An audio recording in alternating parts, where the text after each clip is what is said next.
In the men's semifinal on Sunday, it was all about Mamabird. Jimmy Mickle, the 2014 Callahan Award winner, surviving past Oregon as Mickle floated Mamabird's way into the championship game.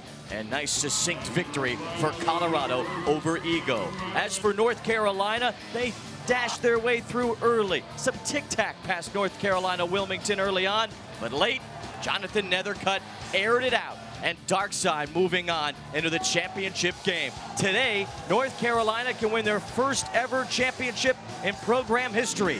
Nethercutt and Colorado against Mickle and Mamabird next.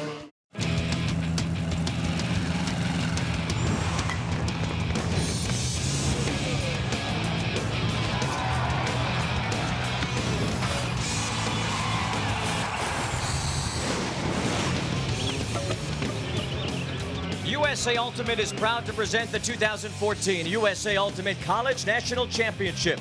And this is the men's championship game between North Carolina and Colorado, live from Mason High School Stadium in Mason, Ohio. A look at the men's bracket. Colorado beating Oregon yesterday 15-8. North Carolina surpassing their in-state rival UNC Wilmington 15-10, and now the championship between these two squads. Alongside Evan Lepler, I'm Wayne Randazzo, and Evan, the stars shining for both of these teams yesterday. This matchup has a chance to be really special. All throughout the season, the consensus has been these are the top two teams. Don't be fooled by North Carolina's 6th seed. This is not a surprise that they're here in the finals. Great players on both sides. I really can't wait to see how it all unfolds. And for Darkside, a school that founded its history in 1993 in Chapel Hill, trying to win their first program championship. And this is a team that's been a sleeping giant, a school that's been knocking on the door of greatness. Mike Denardis, as the head coach, has helped to take them there. But guys like Christian Johnson and Ben Snell, who's unfortunately injured, and this guy, Jonathan Nethercutt.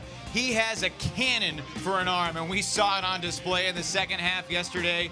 Just absolutely dominating UNC Wilmington in the second half. Nethercutt took over the game. He's had more throws for scores than anybody else in the tournament. An absolutely unbelievable arm. He can score from anywhere on the field. He's athletic enough to catch the score too, but he's most comfortable feeding it to Justin Moore and Christian Johnson. And for Mamabird, they've been into the Nationals many times. Their only championship, though, 2004. A lot of great players have gone through Mamabird. Josh Ackley won a Callahan. Bo Kittredge, obviously one of the game's great, but their new great star is Jimmy Mickle, the face of men's college ultimate today. Appropriately, he took home the Callahan Award yesterday. He's similarly powerful to Nethercutt, but unlike Nethercutt, he's probably more comfortable doing his work downfield. He's an unbelievable deep threat. He's the leader of this really strong Colorado team that has great continuity from last year. They felt they underachieved last year. So did Carolina. Both of these teams trying to make a statement, and for Colorado, trying to win their first title in 10 years. A great performance by both top stars yesterday, and now today we'll see which one steps up with the national championship on the line. North Carolina, Colorado next.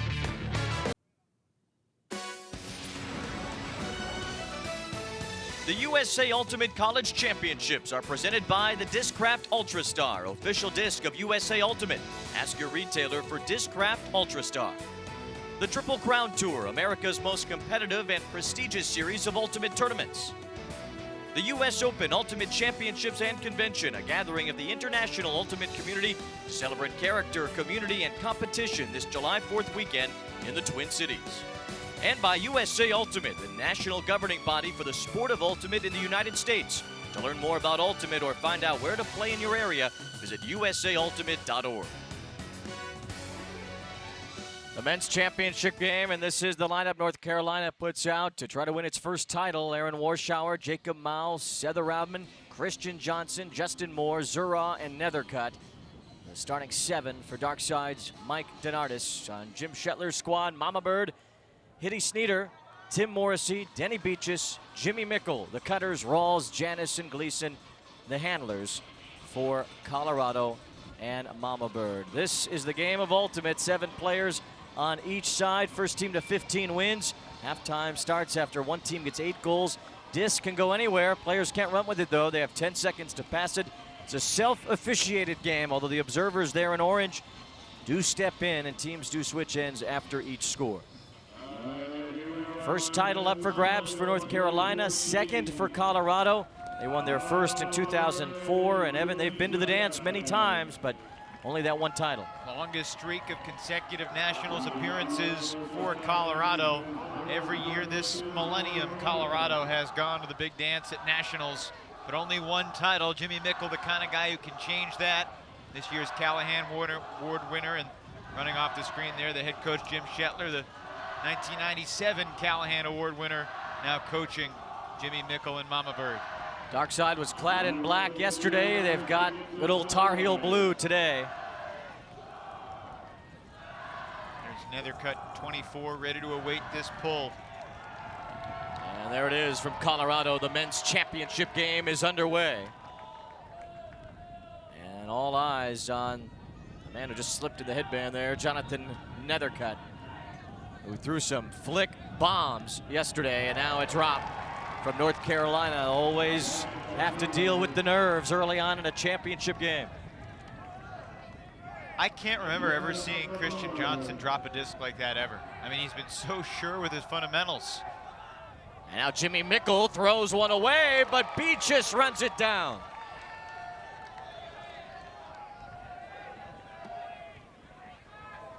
Good positioning for Colorado to strike first. But they're unable to. Christian Johnson gets it back for North Carolina. Well, Johnson's been the star of this Darkside team all season long. He was their Callahan nominee, finished in the top 10. And he's a deep threat for Nethercutt, and he wants the deep backhand shot. The huck from Nethercutt looking for Johnson, who makes the catch. And now the flick to Setharaman's too far away. There's a similar wind to the breeze that they played in on Sunday morning at Stanford when these two teams first met. A tight game, Colorado falling to Darkside by 1. Here's Mickle letting one fly. And Mickle's shot connects just shy of the goal line to Jesse Fisher.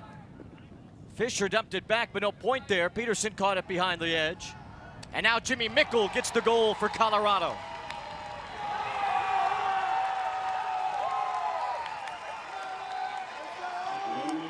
I look for Jimmy Mickle to really try to take a stranglehold on this game. He's an aggressive player, but he's a passive guy by nature because he's so friendly. But this is the game for him to really leave his imprint on. He throws the deep shot for Fisher. The dump back to Peterson, and at this point, Mickle has a sense, this is my upline cut.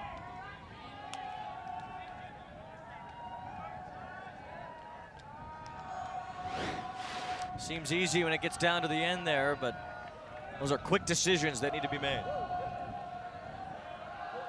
Mickle's 9th goal this weekend. Bigger numbers on the assist category for Mickle. And Mamabird up early as Colorado, the #1 team against North Carolina, the 6th seed, but at one point they were #2 in the country this year. Most people thought North Carolina was the #1 team in the country when the season began, and the early season success from Darkside didn't dissuade that idea. Perfect at the ACC championships, including a win over Pittsburgh, a win over Florida, then at Queen City, took down UNC Wilmington 15-8, beat a really good Harvard team in the finals 15-12. Everybody thought at Stanford we see this matchup in the finals, but Pittsburgh took down UNC in the pool play, so it was a quarterfinal matchup on Sunday morning rather than Sunday afternoon. Darkside winning at Stanford. UNC had an up and down Easterns, disappointing with losses to Pittsburgh and Minnesota, but through sectionals unbeaten. They lost the regional final against Wilmington, but avenged that loss in the semis yesterday.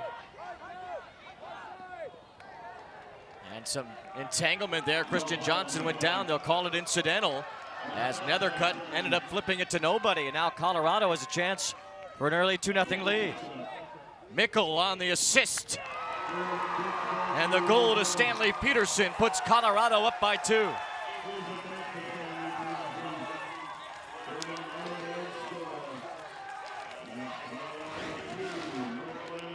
Well, Jimmy Mickle picks it up and finds Peterson for the easy score.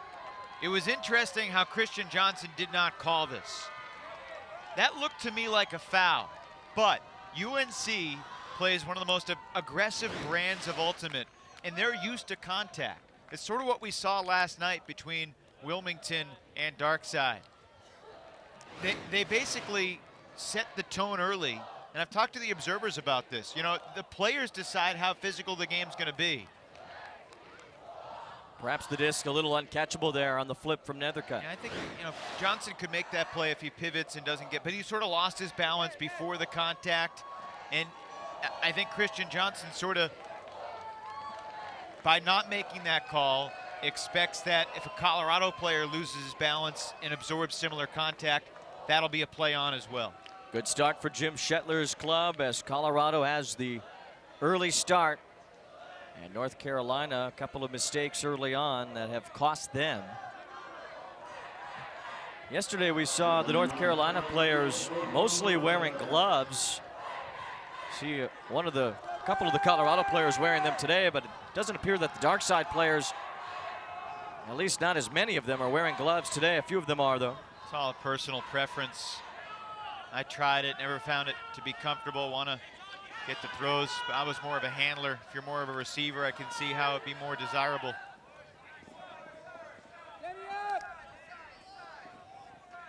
The hands of Nethercutt, who was outstanding in the semifinal win for Colorado yesterday. Johnson floats it to Warschauer. Now North Carolina setting up for their first goal of the game. And there it is, to Christian Johnson, a foot in bounds, as Darkside gets on the board. Christian Johnson, a local kid, played high school Ultimate for Chapel Hill High.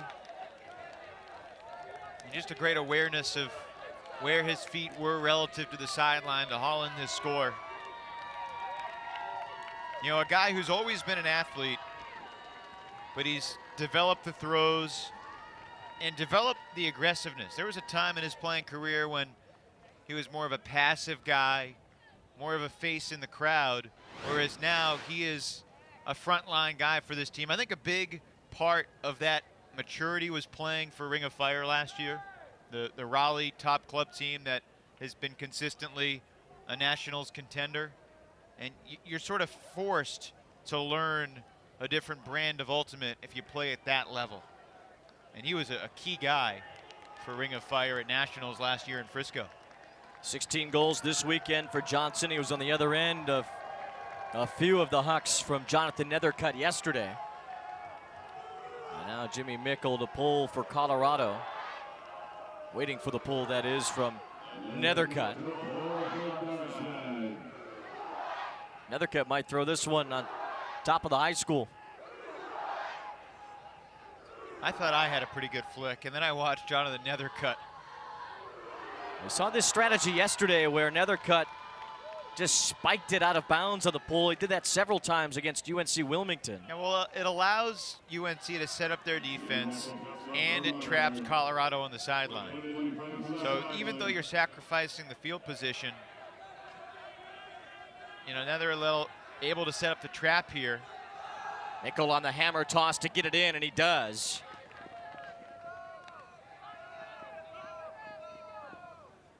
Now Colorado quickly on the other end, and it's a leaping try from Tim Morrissey for the goal. It wasn't directed to Morrissey, but if you see the disc, you catch the disc. Absolutely. It's a simple game when you put it like that. See it and catch it. Morrissey, an elite club player as well with Denver's Johnny Bravo. Part of the Triple Crown Tour in the summer and fall, but still with eligibility for Mamabird. Peterson was open to space, but there's Morrissey. You know, Colorado's simply more athletic than UNC Wilmington was yesterday. That's just a fact. They're deeper, they're better overall. North Carolina felt yesterday they could simply overmatch UNC Wilmington. Today, Mike DeNardis says they need to use their smarts. They need to use their intelligence and try to put pressure. You know, both coaches talked about trying to limit and contain the other top players. Jim Shetler was saying we need to control Nethercutt. We're going to try to force him backhand and try to prevent him from beating us. And for North Carolina, it's about trying to contain Jimmy Mickle, this Colorado team that came in ranked #1, did not really give any dominating performances in pool play or in quarters, but the win over Oregon convinced me that they're ready for the big time. Oregon was undermanned. Really was hard to see one of their top players, Gabe Fruchter, go down in the first point, but I give Mamabird the credit. They took care of business. Mickle pulls it deep. It hangs in the air for North Carolina to drag down and begin their possession in their own end zone.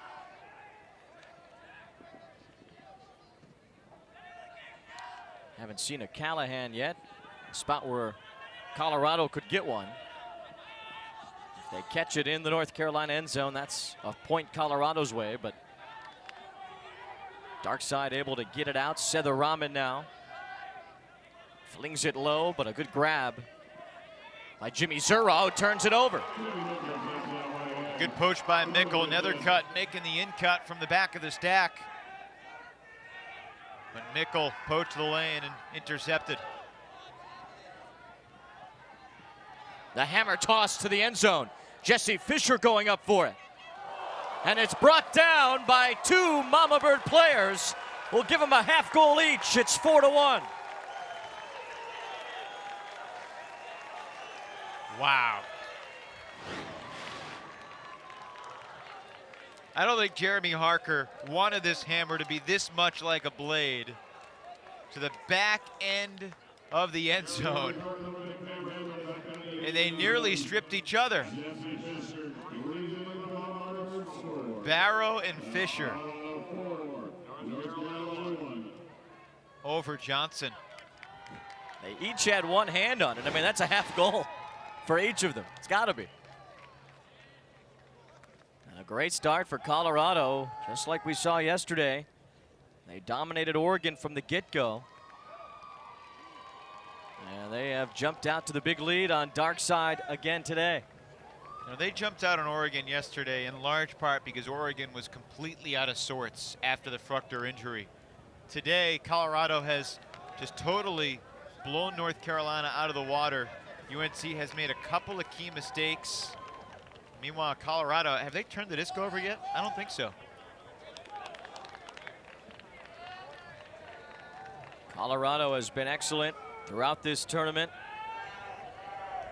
and throughout this season as they knocked off Harvard, Eastern Michigan, and Wisconsin in pool play. They lost their last game of pool play when they had everything wrapped up to UC San Diego. Win over Michigan in the quarterfinals.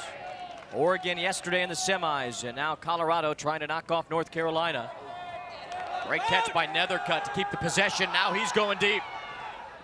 The vision downfield, and a catch made by Christian Johnson for North Carolina.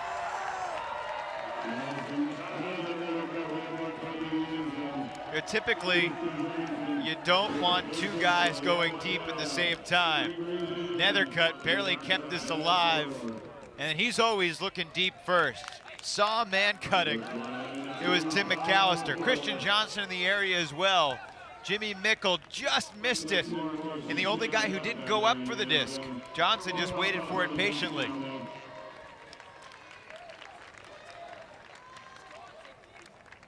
Christian Johnson may get away with a little push here.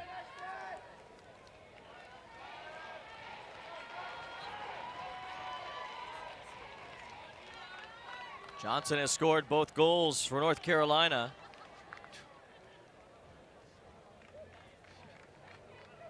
A little crowded there, but Johnson with his 17th goal of the weekend, and now North Carolina drawing a little closer. As we've seen throughout the semifinals and even the women's championship earlier today, once that deficit gets to about 3, it seems like it's real tough to come back.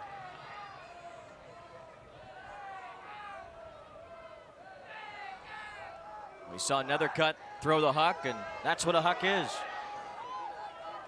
It's one of the only words he knows. Just kidding, he's a smart kid, but it's his favorite word. Certainly his favorite thing to do. He did it several times yesterday. He'll try to air out for North Carolina today as they look to win the championship. Again, he spikes it into the ground. And, you know, on one hand, yes, you do pin them up against the sideline, but on the other, you're giving a very good team that already has the lead very good field position. The side force. Mickle trying to get rid of it. He only has until 10 and finally lofts it out to the side to Beaches. It was not an easy scooper that Mickle just threw, though he made it look easy. Beaches for the left-handed toss back to Mickle. Mark Rawls was active yesterday trying to get positioning, but Mickle swings it out to the side and he overthrows, although a diving catch by Peterson keeps the possession alive. Now Peterson caught that. Now Peterson trying to set up a score ahead of Beaches.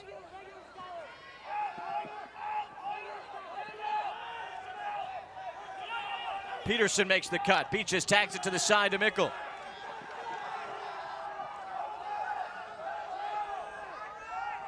The patience of Colorado near the goal line, looking for that perfect spot as Mark Rawls tries to force it in. Playing patty cake around the goal line, Colorado now gets a stoppage. For them, probably a good thing, a chance to reset here.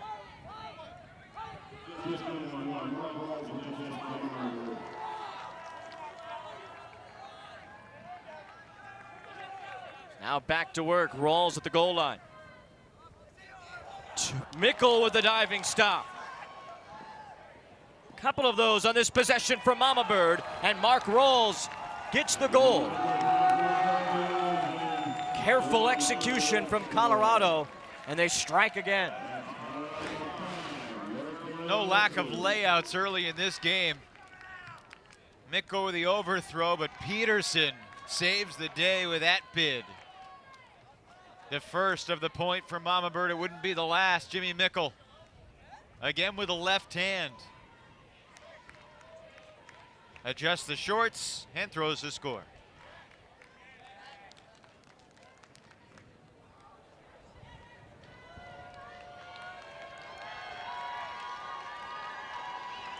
Mark Rawls had a few goals yesterday.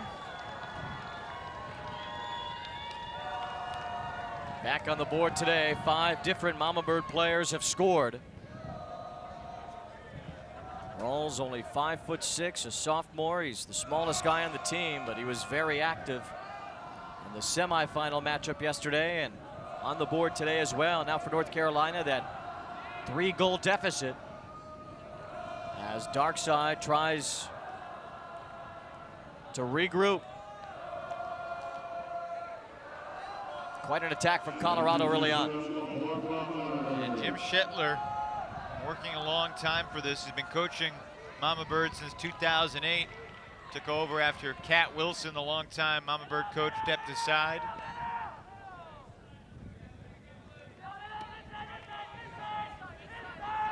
Great rivalry between Colorado and Texas in the Southwest.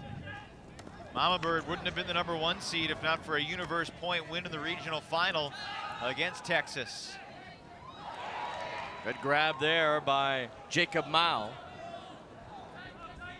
Now Jimmy Zura hands it back to Nethercutt, looking to go up top. Instead he swings it to Zura.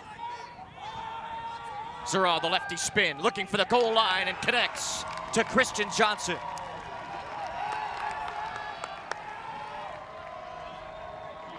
Jimmy Zura's been one of the guys that's really stepped up for Darkside. Senior from Pennsylvania. Without Ben Snell, he started to play more D points here on offense. Just puts it right in Johnson's breadbasket.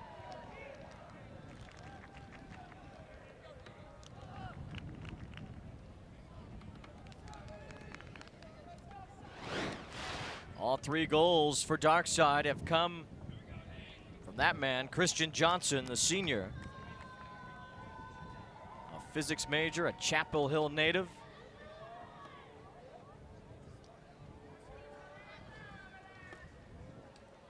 Well, he's pretty unguardable. in part because of his fundamentals. Now, we saw the one drop on the first point. I don't expect him to have any other plays like that.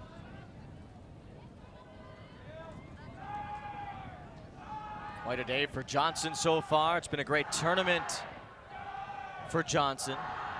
Seems to be in the right place at the right time quite a bit.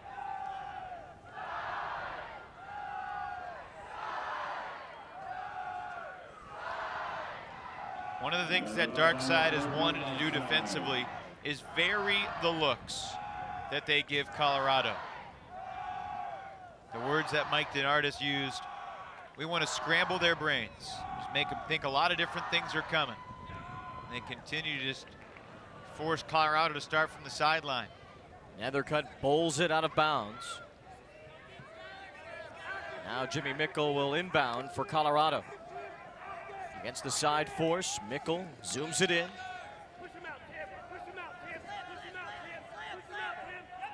Now Beaches being pressured along the sideline and a stoppage.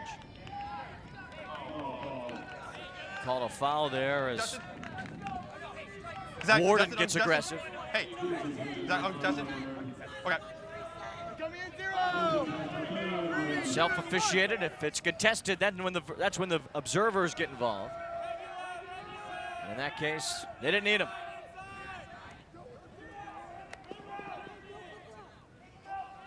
Stanley Peterson as Colorado breaks into the red zone. Toss it back out. Try to set up again with Sneeder.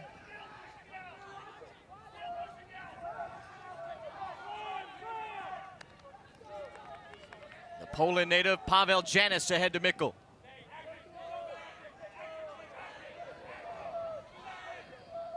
Mickle looking to burn it in.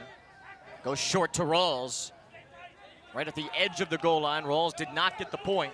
Vertical stack from Colorado, and now a foul is going to be called here. Looks like against North Carolina. Tim McAllister getting rough with Mickle, and now a blue card popped out in McAllister's face. Team misconduct foul. That's basically a warning. 2 more, and it'll be a yardage penalty. This is what I was seeing. Okay, foul called there. Coming one.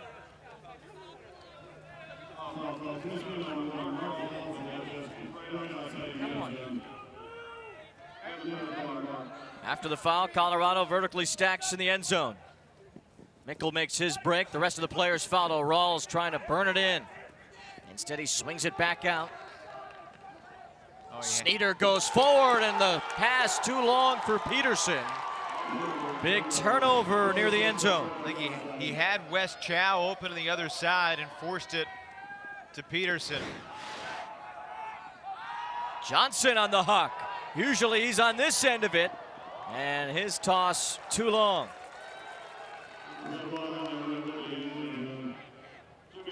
We've seen it a lot throughout this tournament. Teams that fall behind go deep and then turn it right back over. Now a timeout called by Colorado. Each team gets 2 per half. But that strategy to me seems a little counterproductive. Well, it's tempting. You want to get it all. You know, you want to strike quickly. And both these teams have the horses to do that. But you're absolutely right. It is more conservative and more secure to simply grind that possession out with short throws. On exactly what we planned. They force that back and then they slash the line. They've done it 5 times on us. You've got to be disciplined. Make them throw the around flick. Give them a step, push the around, okay? The other thing. Original matchup. Mickle's trying to in the huddle with North Carolina. Just step in front of him. Okay?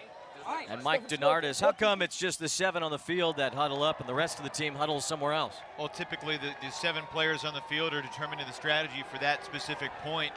Oftentimes the other players in the field create a wall around the 7-man huddle to try to insulate that strategy and make sure nobody's sneaking a glimpse into their game plan. In most tournaments, there aren't live cameras in on the huddle. Like you said yesterday when I asked you about the time on the scoreboard and the soft cap, and you said Well, they usually don't have a scoreboard. Mark Rawls on the toss from Mickle, and now Colorado moves it ahead. Often there are flip cards or magnet scoreboards, but not the electronic one that we have here at the stadium. You know, ultimate in a stadium is just different. You know, the wind tunnels are different. The feeling is different. The sidelines are different. You know, here at Mason High School Stadium, the players are basically... All right, so what are you coming on? Okay. Coming in 3. Mitch Dangler, our head observer today, Walter Kwong, Steve Wong as well. Players are much further from the sidelines when they're on the sideline here at the stadium than they were at the field side.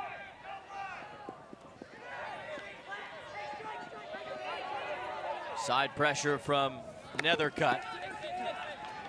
Now Pete Gleason keeping it in bounds for Colorado as Warden crowds him on the sideline.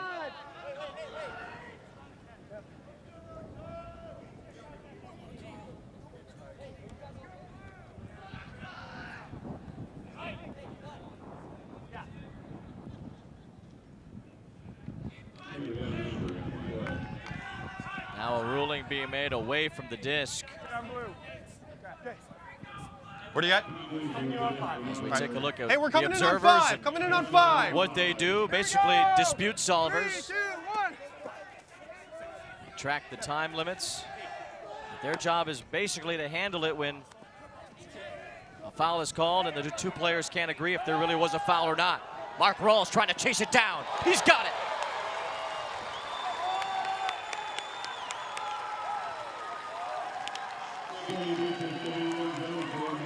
Pretty much no matter who he matches up against, he'll have a height disadvantage.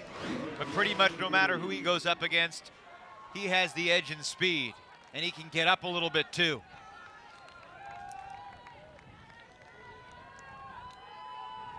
Mark Rawls has had a really impressive tournament. He stands out because of his speed and because of his smaller size.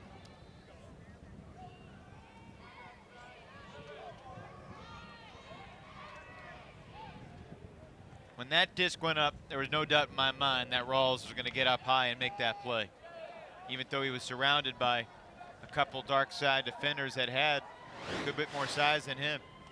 2 goals today for Rawls, 10 in the tournament. And Colorado trying to get this game to halftime. First team to 8 sends it to the break. And Mamabird trying to win their first championship in 10 years. They had a chance to go back-to-back in 2005, but lost a classic game to Brown. Colorado lost to UC San Diego on Universe Point, but Mamabird had already clinched the top spot in the pool with a win over Harvard. That Colorado-Wisconsin pool play game was pretty spectacular as well. Tar Heels dressed a little bit like the Hodags were from Wisconsin. When you think of Wisconsin, you think of the Badger red, but Wisconsin Hodags often wear the light blue. Carolina colors today for Darkside. As I mentioned earlier, they wore all black yesterday, but that's Colorado's look.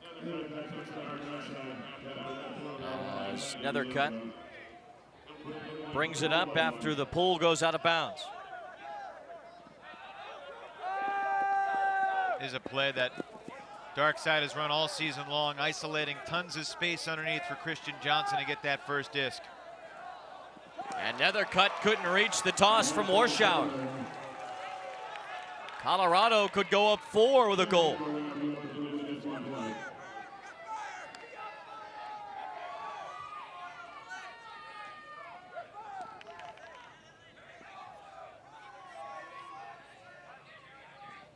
Beaches along the sideline.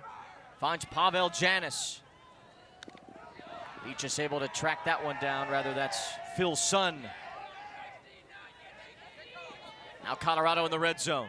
And a pick was called. When these teams first met, it was a game of runs.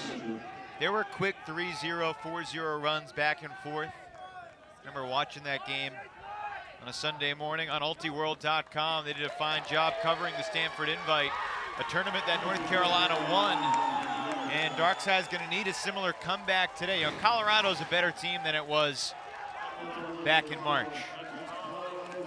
Toes down for Jimmy Mickle. And Colorado's got their biggest lead yet.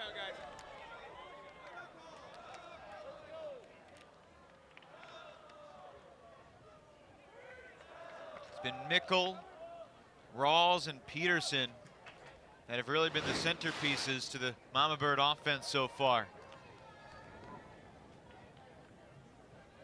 A timeout on the field.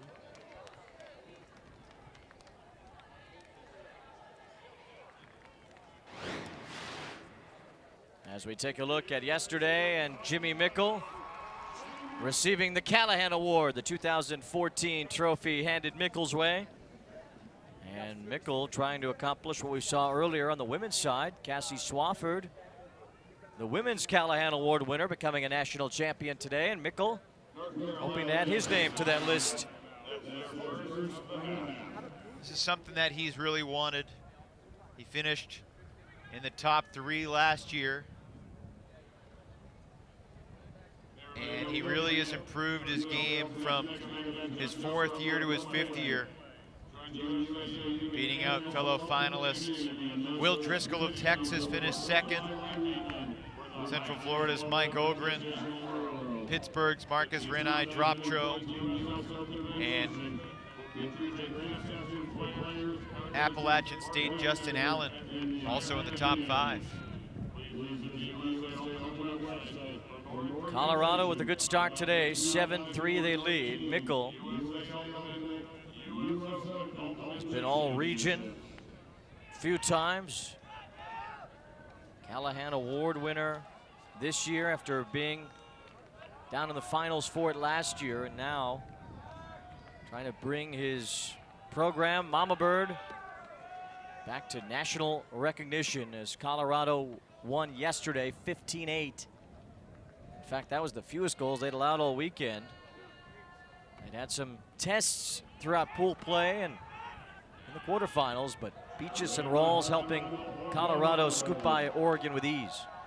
Despite the 4-goal lead right now, I would be very surprised if Colorado went on to win by that margin again. And Darkside has much more firepower than Oregon.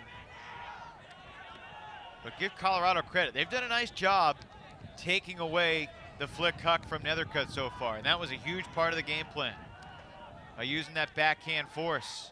They also want to prevent the upline cuts. And now Nethercutt taking a deep shot. Christian Johnson looking for Nethercutt, and he finds him. We've seen them go Nethercutt to Johnson so often. This time they reversed the course.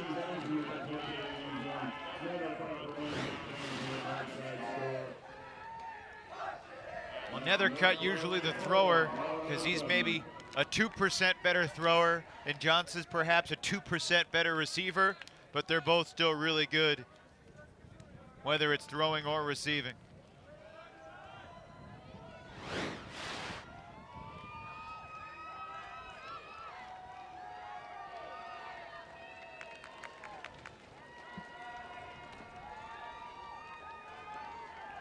North Carolina trying to inch closer before halftime. Colorado's a point away, and they could get it here to send this men's championship game to halftime. Christian Johnson has been involved in every Darkside score so far. Getting the goal on the first 3, the assist on that last one. The Atlantic Coast Player of the Year, all region, the last couple years as well.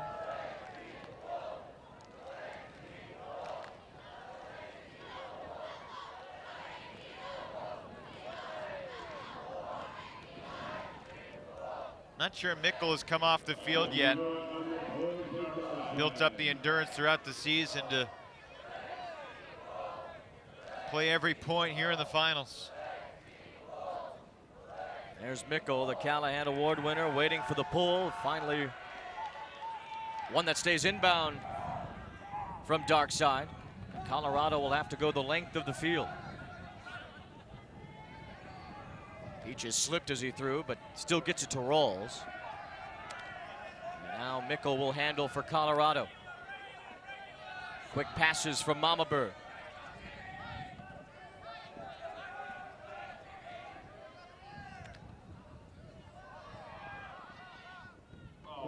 He called a foul here against North Carolina. Looks like it'll be uncontested. Warden taking admission.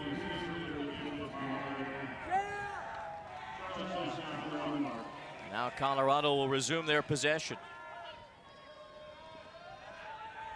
Sneeder finds Mickle, the hammer toss to Rolls. The disc was out. Beaches with a diving Down was called. catch. At least we think it's a catch. We'll see. The disc was out, but his body was in. Is that a point? It's the first point of contact. I didn't have a good view. Wally didn't have a good. All right, got it up. It is a It catch. is up. It is up. It is up. Not in, not in. You're not in. But not a point. We need to check.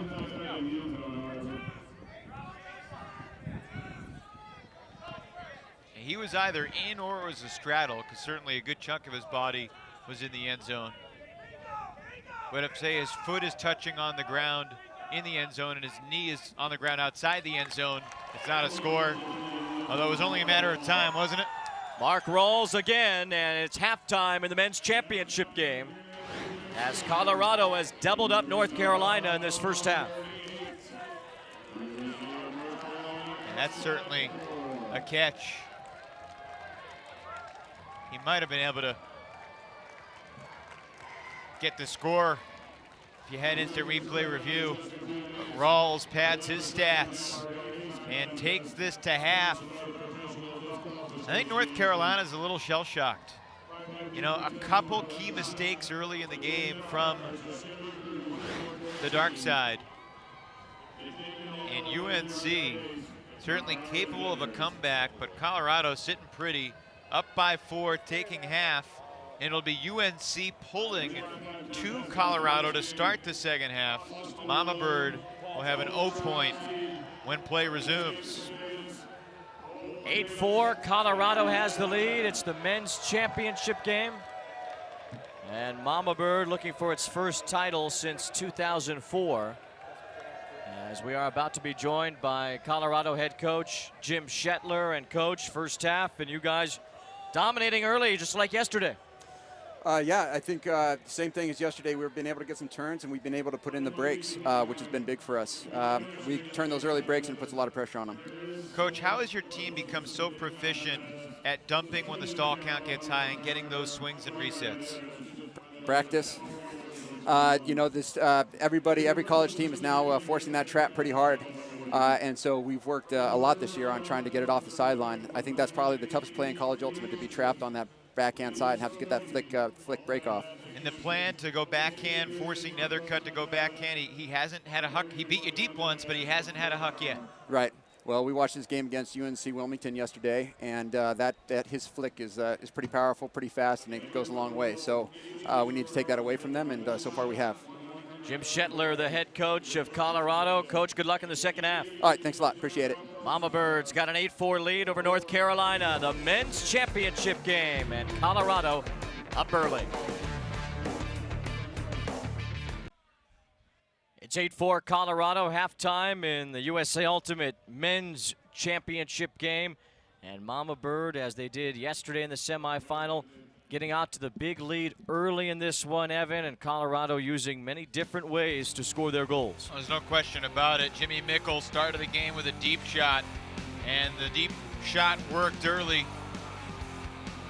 Jesse Fisher bringing it in, and it would end up in Mickle's hands again in the end zone from Stanley Peterson. That's how the scoring got started, in a break for Mamabird to really set the tone after a couple Darkside turnovers on the first point. And then in the end zone for Tim Morrissey. A dangerous hammer, but it all worked out as two Mamabird players ended up possessing the disc for the score. A tough half for Christian Johnson. He made some mistakes, certainly made some plays as well. But Colorado has handled Jonathan Nethercutt for the most part. You know, this was a 50-50 huck at best. It worked out for Johnson. He had this one deep shot to Nethercutt. But for the most part, Mamabird has taken Carolina out of its #1 game plan. And that's all you can do. You can't totally stop a team, but you take them out of their first option, force them to go to plan B, and that's why Colorado's ahead by 4 at the break. 3 goals for Rawls, 3 for Christian Johnson of North Carolina. Mickle with 2 goals, 2 assists.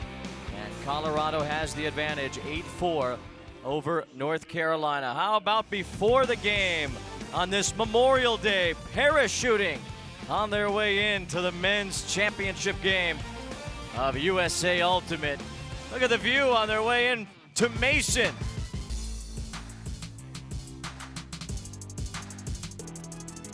Colorado has the 8-4 lead over North Carolina. Halftime in the men's championship as we are joined by Darkside head coach Mike DeNardis. And coach, what has caused this fast start for Colorado?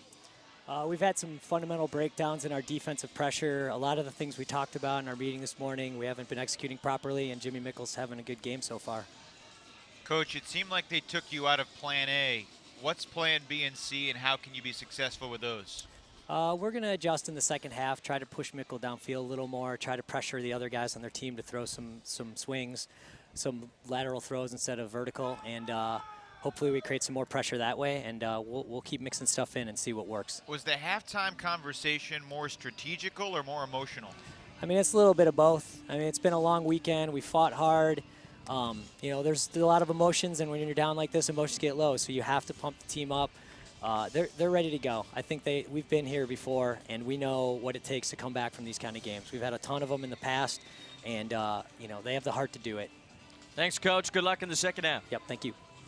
It's 8-4, Colorado with the lead here, but in the women's bracket, a champion crowned earlier today. Ohio State getting their first title in program history with a 15-11 win over defending champion Oregon.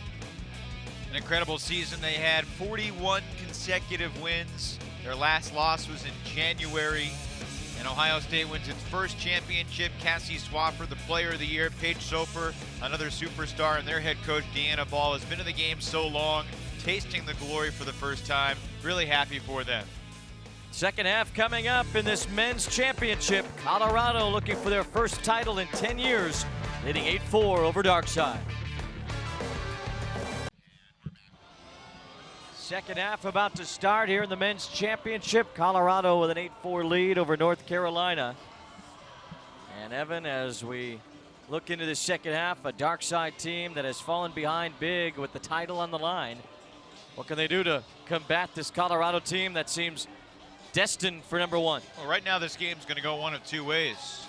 Either North Carolina is going to discover itself and discover the swagger that it played with all season long, the confidence that they used to win the Stanford Invite and to win the Carolina section and to be one of the top teams in the country, or they're going to be like Oregon was yesterday and just get deflated by Colorado's overwhelming consistency. So Colorado's playing great. It's time for North Carolina to raise its game. And the pull from North Carolina rolls out of bounds to start the second half.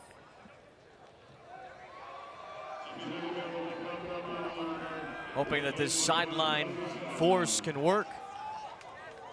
It hasn't really today. I don't know if you can pin Jimmy Mickle anywhere on the field and get him to feel the pressure.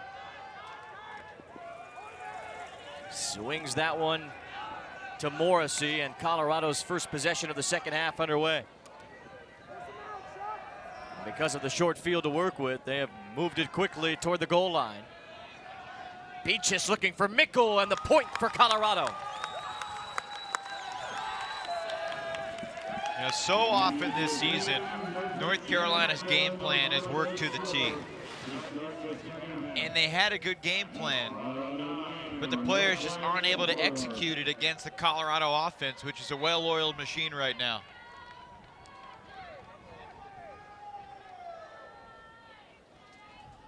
And Mickle, the point man for the success.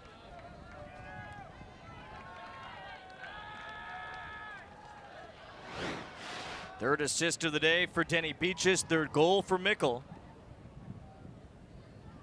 And Colorado has a 5-goal advantage, their biggest yet. Jimmy Mickle, 3 goals today, 2 assists. He has kept those goal and assist numbers fairly even throughout this tournament. And as we look at the Callahan Award winner for 2014, he's earned every bit of that by his all-around game. Well, usually college players gradually move toward the club game, and it takes a while for a star college player to become a star in the club circuit. Before Club Nationals last year, I was chatting with Johnny Bravo captain Ryan Farrell, a member of the USA World Games team and a fine player himself, and I asked about Jimmy's development from college to club, and he's like, look, Jimmy's a star in the club scene right now. And, you know, in Frisco, we saw that. He was one of the best deep threats in the tournament, helping to lead Johnny Bravo to the semifinals, where they eventually ran into the eventual champions Revolver from San Francisco. That pull parachuted out of bounds. It looked like it was on the same trajectory that our pregame parachuters were on. Another cut will bring it up to the brick mark for North Carolina. I think that club success that Mickle had was sort of the final piece of the puzzle in making him truly believe that he was the best player in the country in college this year, which he was. Johnson goes up top to Warschauer. Fired along the sideline to Nethercutt. Dumps it off for the score to Warschauer. And Carolina with a goal on their first possession of the second half. And they'll rush the field and try to fire each other up. Good downwind flow. Aaron Warschauer, freshman of the year in the Atlantic Coast last year. And certainly a guy who will continue to be one of the key cogs to Darkside going forward. When you got a player like Mickle, who can do anything, who never seems to buckle under pressure, how do you try to stop him? I mean, North Carolina needs to do something on defense now. Nethercutt, 2 goals and an assist today. But they need to do something to come up and interrupt Mickle. Well, all you can do is try to contain him and try to take away what he wants to do the most. Try not to let him beat you. It's amazing how much fun he has playing this game. I mean, this is the finals of nationals, and there he's just smiling on the line. Yeah, well, it's fun. They're up by 4. Not much fun he'd be having if it was the other way around, as Nethercutt twirls and releases. And another bowling trick out of bounds from Nethercutt on the pull. We'll see if Colorado converts here. If they do, I'm not sure Carolina can continue that Blady pull to the sideline. I mean, Carolina has used that every time, and Colorado's handled it every time. Warden with the force. Gleason connects with Sneeder. Trying to work around Johnson. And a foul is called here, helping bail Sneeder out as the stall count be a defensive foul given a had to be growing here. Foul is away from the disc. foul 1.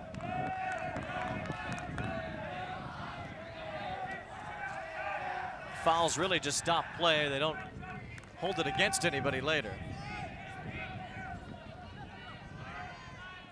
Sneeder pushes it ahead to Morrissey.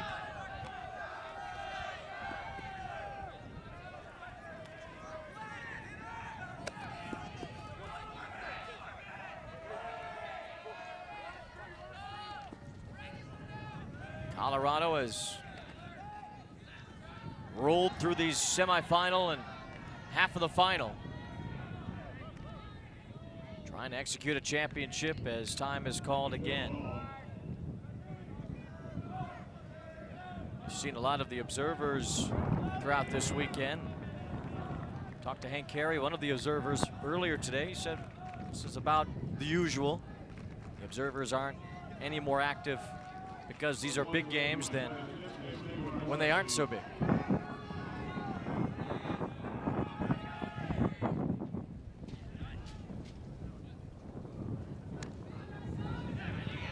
Colorado's been unstoppable on offense. They score again. Tim Morrissey with the goal for Mamabird.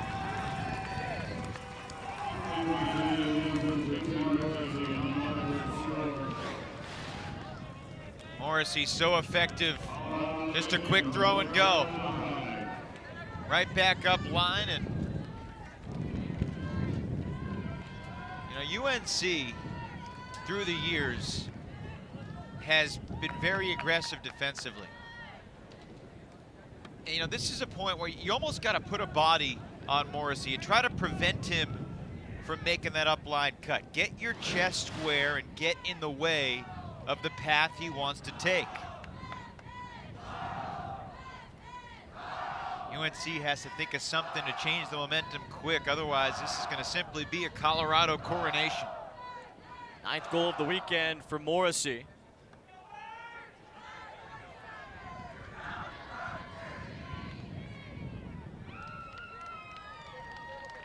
Jim Shetler's crew has done whatever they've wanted on offense. I mean, there has to be something the defense of North Carolina can do to try to force some errors or keep Colorado away. I think you just got to get a little more physical.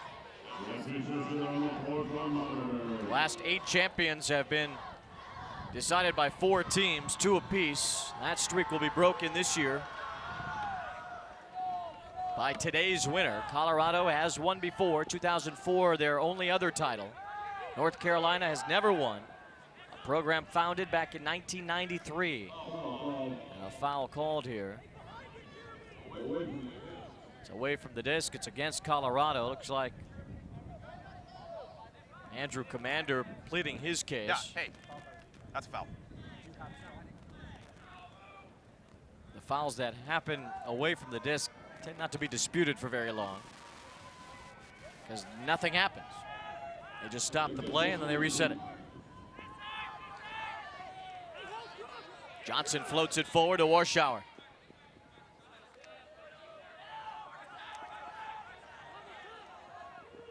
They spin it back to Nethercutt. Always looking downfield first. And then he checks down to Christian Johnson. Some contact, but Warschauer bounces back up. When was the last time we saw a Darkside player attempt to lay out D? I mean, they haven't even had a chance to make a play defensively. That's how precise Colorado has been. I think Colorado's only turned it over 3 or 4 times in the entire game so far.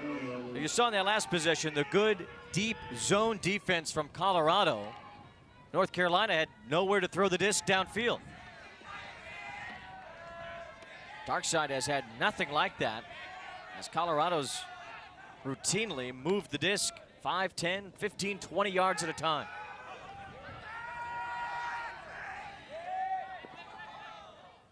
Patience of Darkside has not been in their favor today. Colorado on another foul call here. We'll put it back in play with the lefty Harker. Zips it forward. And another stoppage here as another foul is called. Christian Johnson called a stall.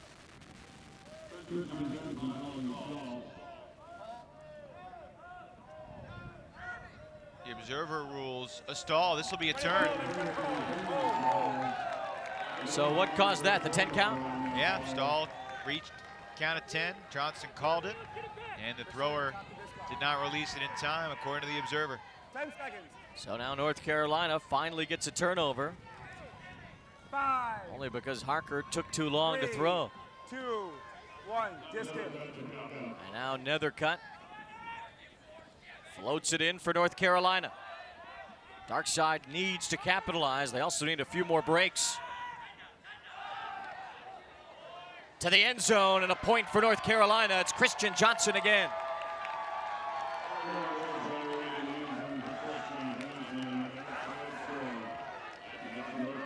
Well, this is the start of the comeback, perhaps, for Chapel Hill. I do think Carolina's been a little flummoxed. You know, most college teams, when they set up a force flick. When beginners throw, they almost always have better backhand and less confidence in the flick, so it forces some throwers to get exposed when they don't have the flick. But at this level, everybody has them all. Nethercutt's flick is the most dangerous throw for the Darkside team. They've taken that flick away, and UNC just hasn't been able to adapt its offense going the opposite direction. Johnson's been busy, his 4th goal today.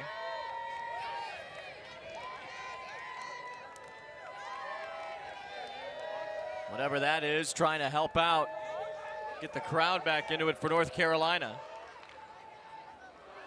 It's like Sasquatch. You never know what you're going to see at Nationals.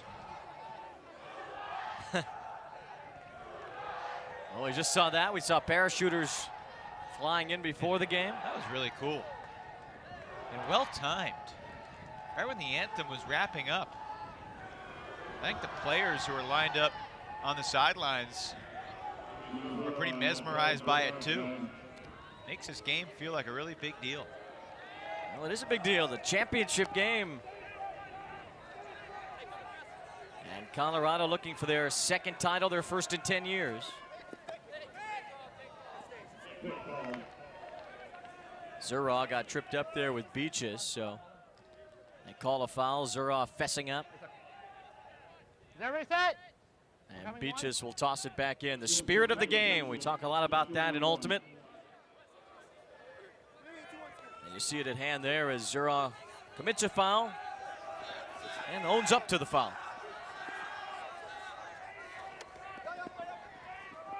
It's a game of mutual respect, a game where they really focus on treating your opponent well and fairly. Rawls making that backhand around break look really easy to reset everything in the middle of the field. And here's another TMF on Carolina. Another blue card up as Nathan Warden gets called for the infraction here. Explain the blue card and how new it is to Ultimate. And it's brand new. The blue card, it basically means a TMF, a team misconduct Offense, 20 foul. seconds. Offense, 20 seconds. 20 seconds. Breathe. If you're purposely violating the spirit of the game. I think Colorado gained 1 yard by moving to the reverse brick there. 10 seconds. Offense, 10 to 6. They also get to centralize the field. And even before the stoppage, was really impressed at Colorado's spacing. Rawls swung it from the sideline to the middle. And right when the Colorado handler had the disc, he had basically a straight line stack in the end zone, which gives him a lot of options. Handler is Jimmy Mickle, the Callahan Award winner in 2014. The backhand spin to the sideline to Morrissey, and now red zone chance for Colorado. Back out to Beaches. And a pick has been called here. Not allowed to pick or set screens. Quick stoppage, and again, Colorado resets the vertical stack in their end zone. Beaches looking for the assist, and it's knocked away. Good defense by Christian Johnson. No call, this will stand. And that's taken right back. It looks like that won't stand, or will it? We'll see. Jimmy Zura calling the foul on Wes Chow. He's going to go to the observer. Wes Chow stepping in and getting the interception. Call on the play is strip. Observer ruling. Yes, that's a foul. We're going to stay here. So Chow does commit the foul. When defense is ready. Unfortunately, North Carolina able to keep it. Carolina with a chance to do something here they haven't done in a while. Score back-to-back goals. And they scored back-to-back goals in this game. I don't think they have. Zura flips it on the huck. And it's short. Grabbed by Hida Sneeder.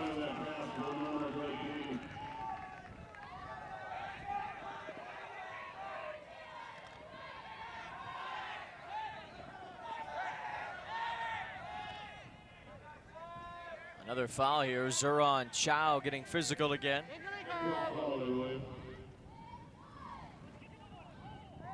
Wesley Chow out of Amherst, Massachusetts, sophomore. Comes from an ultimate family.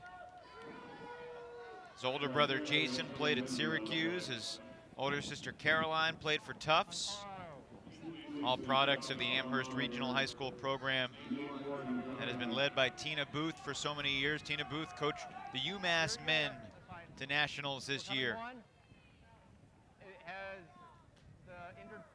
Have the injury subs been made?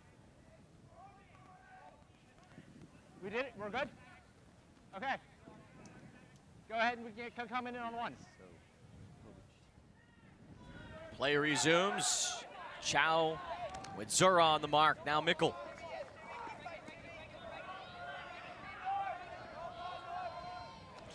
Mickle spins it to Sneeder.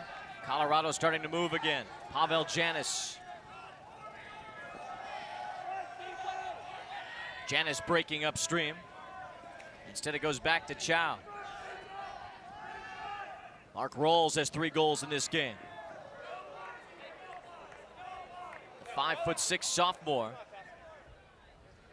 As time is called here, looked like Rolls took an extra couple of steps as we've seen this game slow down here in the recent minutes.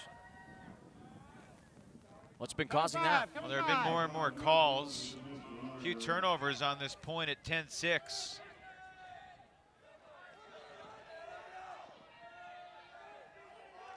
Red zone opportunity, and now a timeout. Colorado stops it again. 2 timeouts per half per team, and Mamabird calls the first timeout of this second half. A 10-6 lead over North Carolina. Not much has changed since halftime when Colorado broke out to an 8-4 advantage in the first half. These 2 teams have traded goals since then, but North Carolina needs a lot more than that. And if you joined us late, North Carolina received, and basically the first point of the game, Christian Johnson dropped the disc right into his hands. Colorado ended up turning it over too. North Carolina got a deep shot to Johnson. He nearly made amends, and then he threw it away in the end zone. Colorado ended up going down to score. Now you see Ben Snell on crutches. He was so effective as you could be guarding Jimmy Mickle at the Stanford Invite. But a knee injury has kept him out of the competition here in Cincy. North Carolina trying to win their first ultimate title without Ben Snell. You can see on some of the Darkside players, I believe Northcutt is one of them who's got a 77 written on his leg in honor of the recuperating Snell. Well, Mike DeNardis, the head coach of Darkside, said Ben Snell is probably the hardest working guy on the team. So basically, win this for Ben has been one of the rally cries, and it's made this team work that extra notch that it's needed to get here. Wow, Jimmy Mickle, unguardable in the end zone. I mean, it just comes down to that. Christian Johnson, fantastic, but there's nothing you can do to stop that guy, number 23 in the Mamabird black. Another goal for Mickle, and once again, Colorado has opened up a 5-goal lead.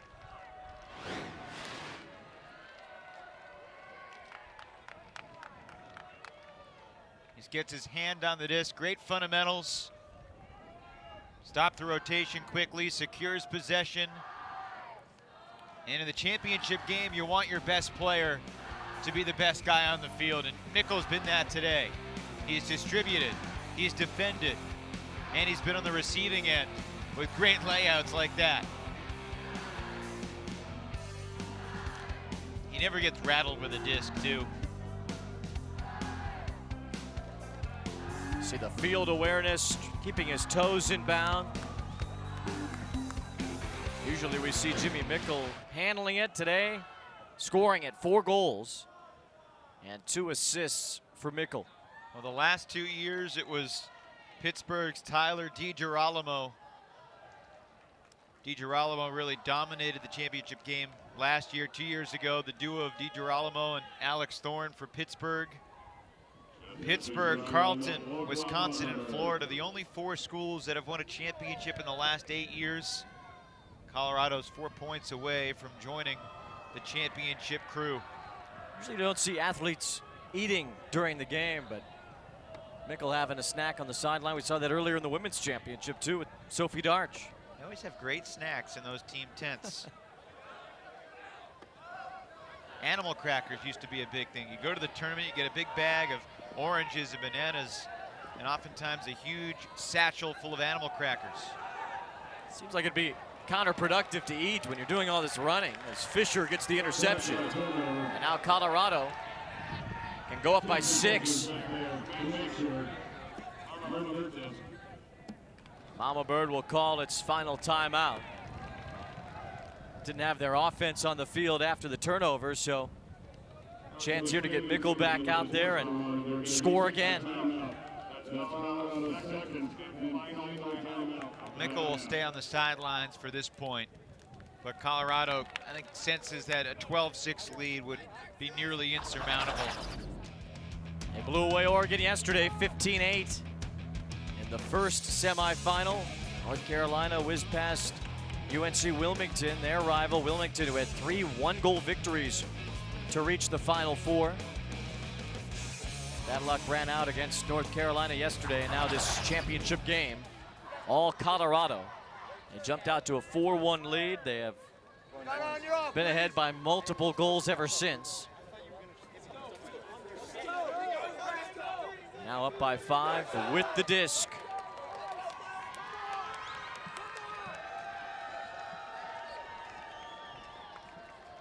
Not too many multiple championships over time. You see Santa Barbara with their dynasty and ultimate. Wisconsin and Carleton each won 3, but not too many schools with even 2, and Colorado can get their second here today. It's amazing that some of the cold weather schools, Wisconsin, Carleton, Pitt, have had so much success in ultimate lately. You know, I know schools like Wisconsin and Carleton, it's gym workouts all winter long and indoor practices, and sometimes some of the schools in the Northeast and in the North, like Minnesota, Wisconsin, they don't get to play outside until they go to a tournament. Setharaman helping out there on defense as Peterson reached out for it. And now North Carolina gets it back. Trying to take advantage of whatever Colorado can give them.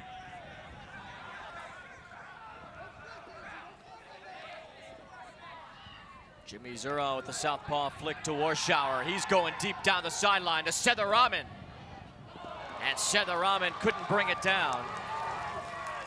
Andrew Commander was there with the defense, but Setharaman had a good shot. Yeah, you said it. Commander was there to provide the pressure, but Setharaman makes that catch 9 times out of 10. Now the huck from Colorado falls out of Peterson's reach. You can take that chance if you're Mamabird. You're big lead here. This is a point North Carolina has to score. Colorado's been pretty careless with the disc. UNC needs to take care of business here, put this in. And they do, as it goes to Aaron Warschauer, his second goal of the game. And perhaps North Carolina, moving the disc quickly, can catch up. Well, this is good transition offense. Nethercutt with a bullet crossfield flick, and then the easy put to space.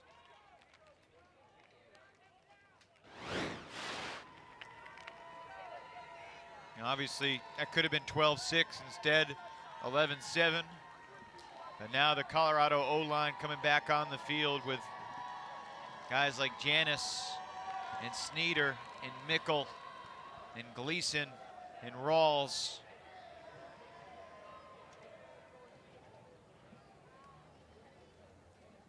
Warschauer, the 6'3" sophomore. 2 goals today, 7 in the tournament. Colorado about to get possession of the disc back. Morrissey and Beaches to Mickle's left. The size difference between Rawls and Mickle, but Rawls is and has been a productive player. Looks like Jimmy's a senior in college and Rawls is what, like in 8th grade? It's like Muggsy Bogues.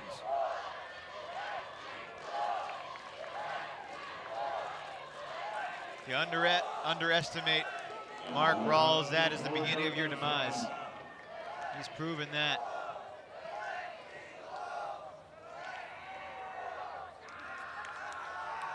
A spinning pull from Nethercutt, who effortlessly throws it 75 yards. Not everybody can do that.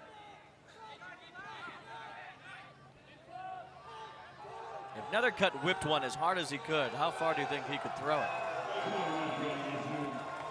On a calm day in a stadium, well, here's another TMF, and this is going to cost Carolina some yardage. You know, on a windless day in a stadium, perfect throw, probably 100, 110, 120 maybe. Stalls at 1. I think he also could throw a flick maybe 60 miles an hour. I mean, and that's the more impressive number for me. I mean, he has such power to his release.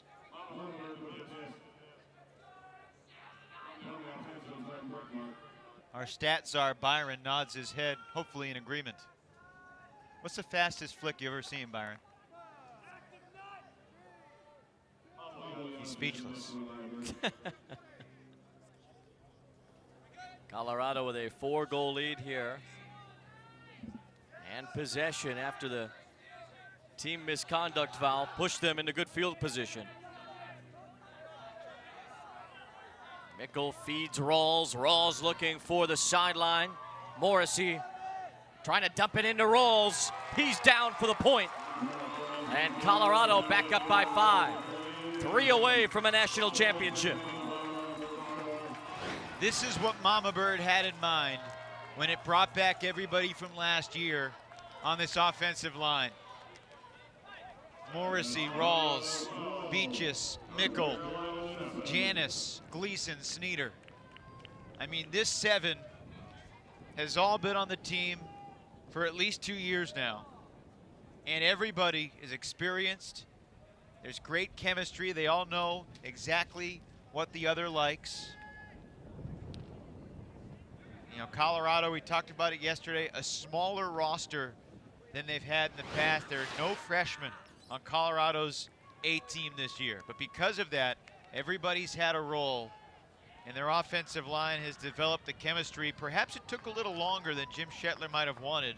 I think he might have hoped that they looked this good last year, but it just was not their time last year. This is their time, and Mamabird 3 points away. First of 15 is the national champion. Mark Rawls has 4 goals today. And Jim Shetler is about to have his first championship as a coach. If it continues on like this, Carolina needs a big run. He's a champion as a player. Competed with the top jam teams in San Francisco, then briefly with Johnny Bravo at the tail end of his playing career. He was recruited when he was a student at Stanford because, well, he said all he had going for him was that he was really tall. But he played on the B team as a freshman. He went from the B team as a freshman to the Callahan Award winner. So not everybody is a freshman of the year at the highest level like Jimmy Mickle. A lot of guys develop into that kind of a great player. And a testament, you know, anybody out there watching who plays for your B team right now, just keep on working. Throw every day over the summer and prove to your teammates that you're worthy of a spot on the A team and worthy of a valuable role on your college squad. There's nothing better than being able to compete at the highest level and working toward a goal as part of a team. Todd Wolma with the defensive stop. Cutting in front of Setharaman. Great pick by Nethercutt. Up top to finish it off, Setharaman gets the goal.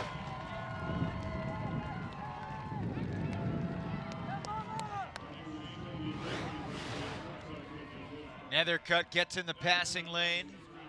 A little bit closer to the end zone. That could have been a Callahan opportunity. Surveys, nothing easy. I'll do it's a little bit hard. Although he makes that scuba over the top look pretty easy. That's a really hard throw, and this is a throw that you didn't see a lot of in Ultimate, 10 years ago.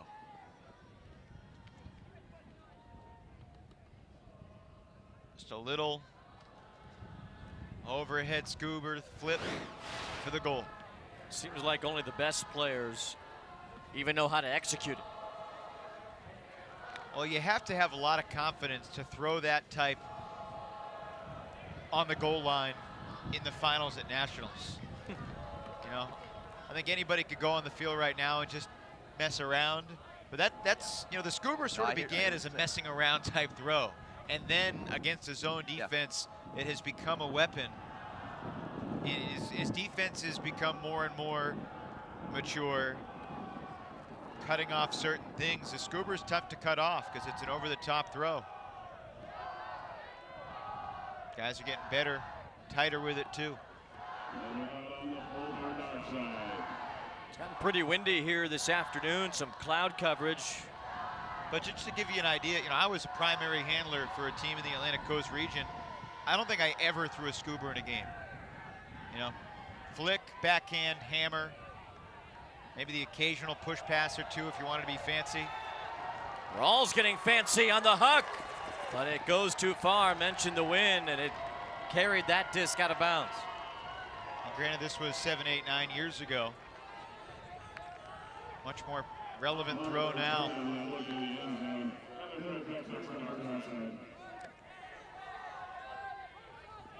Chance here for North Carolina to draw within 3. They've slowly inched their way back. They need this point to start to make Colorado at least a little weary. A long way to go for North Carolina. Nethercutt's gonna have to chase that one down. And now Nethercutt looks for the point, but too far. John has never gotten into the rhythm today. That was a really nice put from Christian Johnson to space that allowed Nethercutt to get this throw off with momentum. A throw he's converted thousands of times. But here in the second half, he just has not been in his groove. Now Mickle brings it up. He fires it deep on the huck. And the wind keeping it alive as Beaches can't grab it. Good defense by Skylar Killstra. Yeah, he attacked that disc, realizing that Beaches had to straddle the sideline, and Killstra just took charge.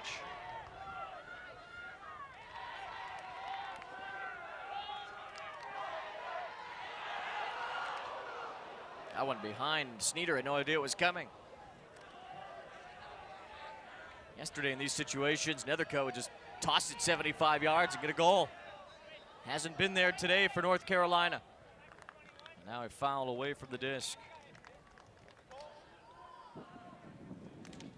First to 15 wins the championship. Colorado needs 3.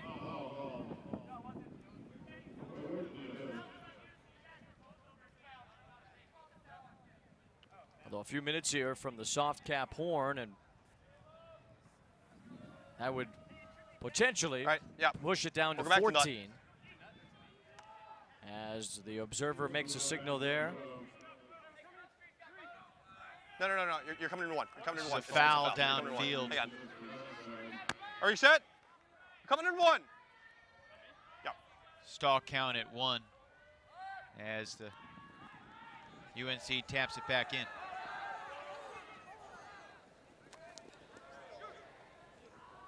North Carolina down 4-1 to start. They've been down by as many as 5. Trying to earn their first championship in program history against a formidable #1 seed. And their Tar Heel Blue trying to come back and staying in bounds to make that catch. Drew Chandler.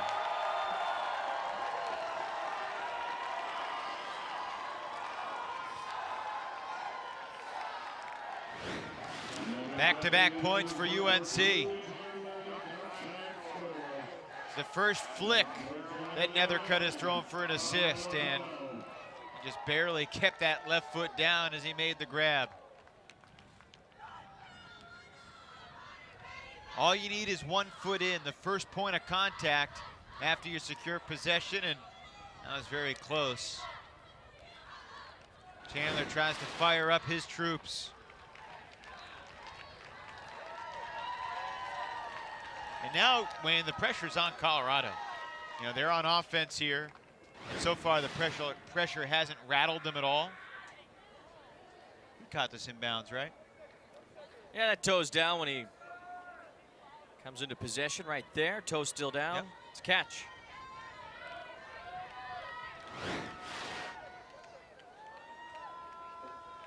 You know, if Colorado, for some reason, turned it over here and didn't convert and it became 12-10, then all of a sudden Mamabird might start tightening up.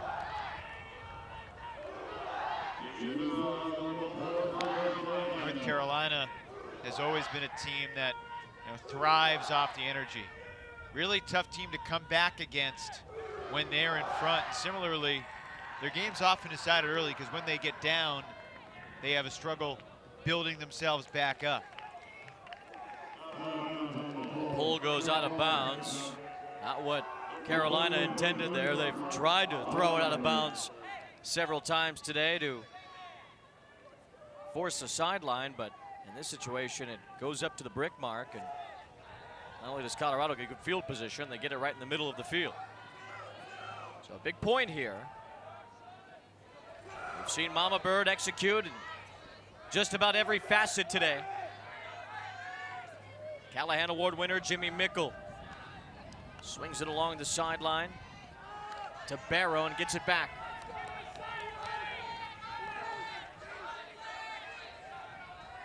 The low release, and Mickle gets it to his intended target, although Tim McAllister basically tackling Pavel Janis.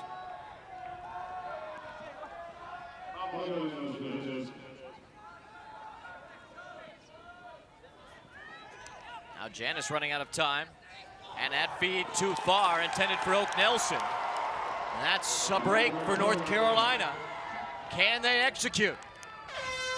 That's the soft cap, and North Carolina, as soon as that horn blows, dropping the disc.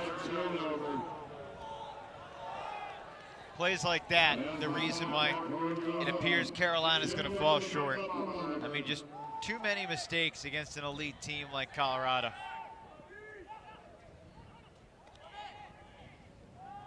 Mickle leaves it out for Peterson.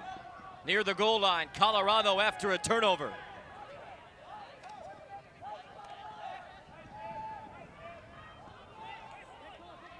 A pick was called. That's how Mark Rawls got that wide open, I think. Rawls just standing there in the corner by himself.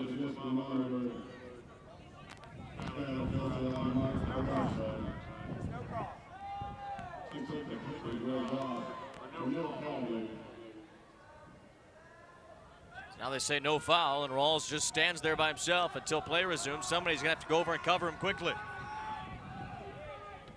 They touch it in. And Peterson flips it to Mickle. Cuts to the goal line. An entanglement there as Mickle and... Yeah, I mean, that's a foul, but that's also a good mark. You know, you prevent him from getting that backhand break.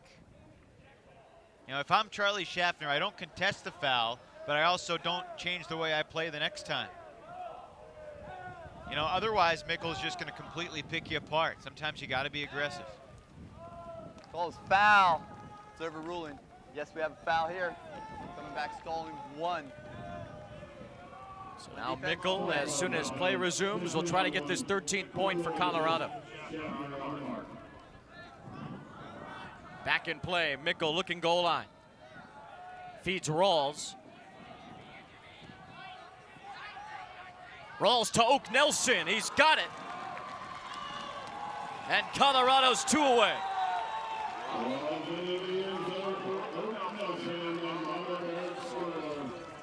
And now with the soft cap having gone on a couple minutes ago, it is a game to 15 officially. Nelson a little shaky, but he hauls it in as he takes a seat.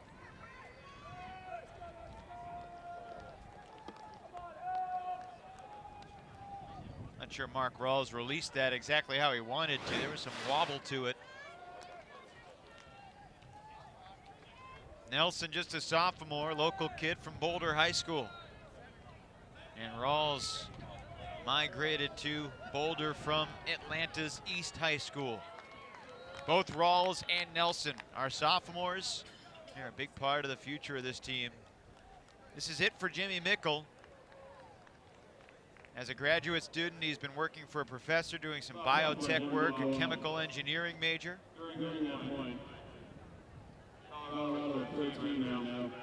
These really are student athletes. Think about college football or college basketball, a lot of pro hopefuls, but in ultimate, even if you're a pro, you need another job.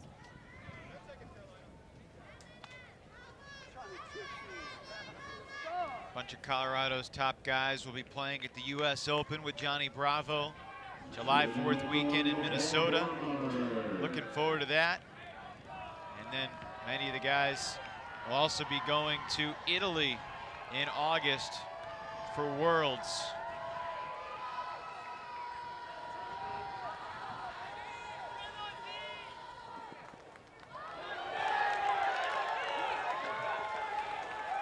Wow, he touched this, so he's going to have to play it from the back line of the end zone. And this has Callahan written all over it. Haven't seen a Callahan yet. Interception in the end zone as 1 point for the intercepting team. That's called a Callahan, named after one of the fathers of Ultimate, but Nethercutt gets it out of the end zone, also gets it out of bounds. And Colorado will take over from there, needing 2 points for a championship.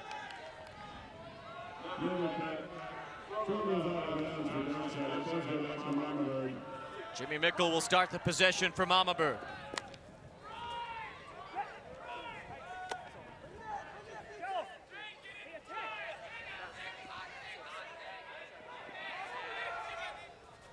Low release pass to Fisher. Not sure we've talked enough about Jimmy Mickle's break throws. I mean, he has thrown the disc wherever he's wanted to, regardless of the mark. A traveling violation here. Observer overrules, no travel. So Colorado will keep it. A couple of times I thought Mark Rawls had taken an extra step or two, but it was never called. That one certainly didn't look like a travel, and Morrissey keeps possession. About 11 yards from the goal line. Swing it back to Mickle. Making the hammer, now the side flick, and Mickle gets another point to Tim Morrissey. And Colorado feeling their second national championship. 1 more point to victory for Mamabird. Well, Mickle is primarily looking break side here. Looking break, looking break. Oh, I got an open side cut. Perfect.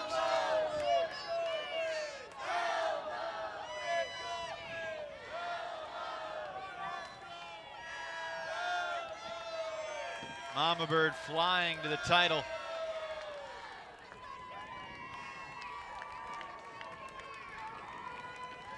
We've seen nearly flawless execution from Colorado yesterday in the semifinal against Oregon. A 15-8 waltz to the final there. Mickle leading the charge again today. 4 goals, 3 assists. And Mamabird opening up a 14-9 lead on North Carolina.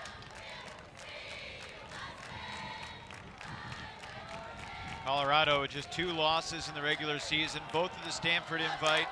One to the home team, Stanford bloodthirsty, and the other to this UNC Darkside squad. Colorado also dropping a relatively meaningless pool play game to UC San Diego after it had already clinched its pool. And here we go, Colorado with a break. could win its first title in 10 years and just the second title in the history of the program. And what a program it has been, perennially competing for a national title every single year.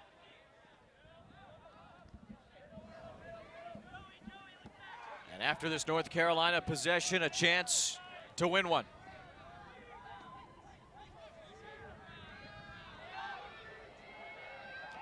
Nethercutt tracks it down. The deep hammer throw. And Aaron Warschauer, another catch in the end zone. Finally, Nethercutt able to air it out and find Pater. Well, it seems like that point was going to be scored by North Carolina the whole way, because Colorado's offense deserves to finish this off. And Mickle, Rawls, Janis, Sneeder, Morrissey, Peaches, and others, they're going to return back onto the field to try to wrap this thing up. That was a very nice hammer, though, from Nethercutt. Unfortunately, most likely too little too late for North Carolina. Still the best season this program's ever had. UNC had never been to semis before this year, but they felt like last year, losing to Pittsburgh in the quarters, UNC was right with Pittsburgh. And Nick Kazmarek's team had some experience, made some plays, but UNC had beaten Pittsburgh earlier that year. It felt they were right with them. Felt like this was the logical next step for North Carolina, and they're gonna have a good team for years to come. But 2014, Colorado Mamabird and Jimmy Mickle, but it's not just Mickle. Guys like Morrissey, Stanley Peterson, Pavel Janis, Todd Wolma, Phil Sun, Wes Chow, Mark Rawls, and others. 1 point away. It's game point for Colorado. It's championship point. And the Callahan Award winner, Jimmy Mickle, trying to make it happen for Mamabird. And Tim Morrissey couldn't quite reach it. North Carolina stays alive.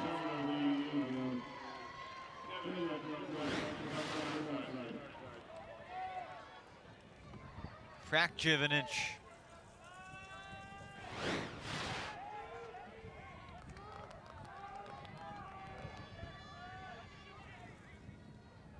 Nethercutt walks it up for North Carolina. Another possession for them in search of a much-needed point. 5-0 runs are not unheard of, although we haven't seen many in this tournament, especially from teams that were behind. And a drop. Unable to reach that one, Skylar Kilstra. Good field position for Colorado, looking for the title. Mark Rawls going toward the end zone, a little short. And now Colorado potentially one throw away. Janis feeds Mickle, and the Callahan Award winner for the victory. Colorado wins its second national championship, its first since 2004, and Tim Morrissey with the clinching goal for Mamabird.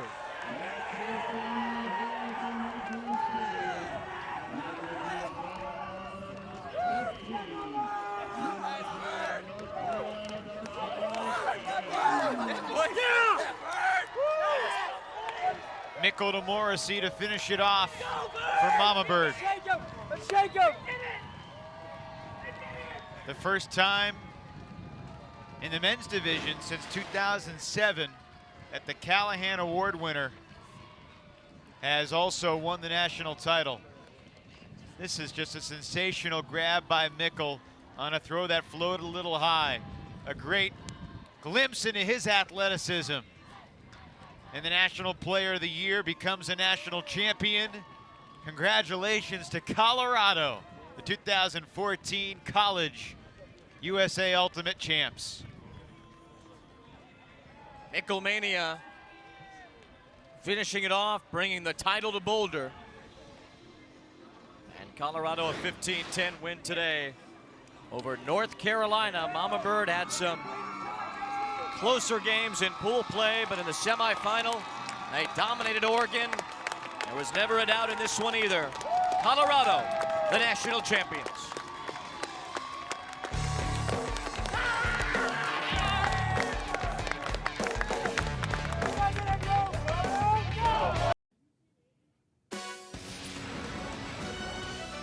The USA Ultimate College Championships have been presented by the Discraft Ultrastar, official disc of USA Ultimate. Ask your retailer for Discraft Ultrastar.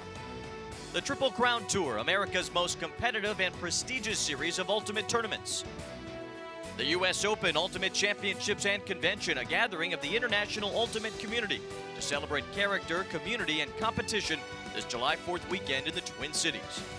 And by USA Ultimate, the national governing body for the sport of ultimate in the United States. To learn more about Ultimate or find out where to play in your area, visit usaultimate.org. A national championship for Colorado, a 15-10 victory as they beat North Carolina in the men's final today. Our Discraft play of the game coming from Mamabird as Colorado's Jimmy Mickle heavily involved today. But this one, a hammer from Jeremy Harker, finding two Mamabird receivers. And Colorado sharper from start to finish, and it's a unique play. Christian Johnson misread this Blady hammer into the back of the end zone, and Colorado got the breaks. Colorado made it happen. Colorado won the title.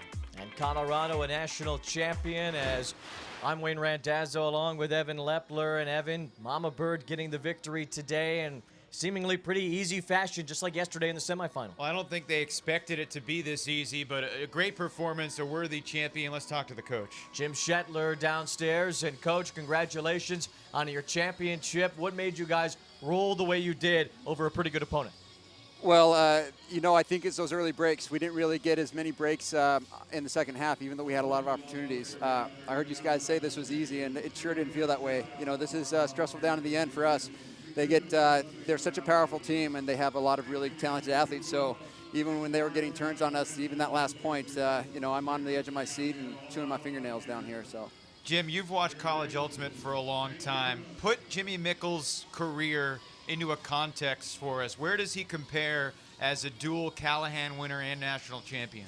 Well, I would say in terms of individual talent, Jimmy's up there in the top three, and I put him in the top one. But there's always people all over the place who are great athletes. The thing that really sets Jimmy apart, and one of the reasons I think he won the Callahan, is because he's such a great guy. He's very friendly. He always has a smile on his face. He has great spirit, and I would think that puts him, far above nearly any other player I've ever coached or seen. I know you guys have had opportunities in the national tournament before, but what made this team the one that overcame the hump?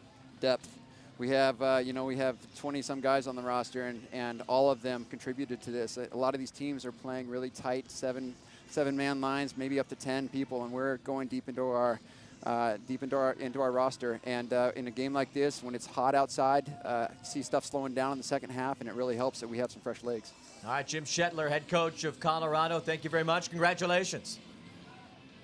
And the head coach of Mamabird down on the field as Jim Shetler gets to celebrate a championship that he's been waiting for. Yeah, he really has been coaching the team for 8 years now, and Colorado consistently at nationals, but had always fallen short since 2004. A lot of great players have gone through Boulder, but this is the team that won it, and Jim Shetler gets shocked from behind. He gets the football, and then he gets hammered. The football has been his trademark. It's what the players give him when they want him to calm down.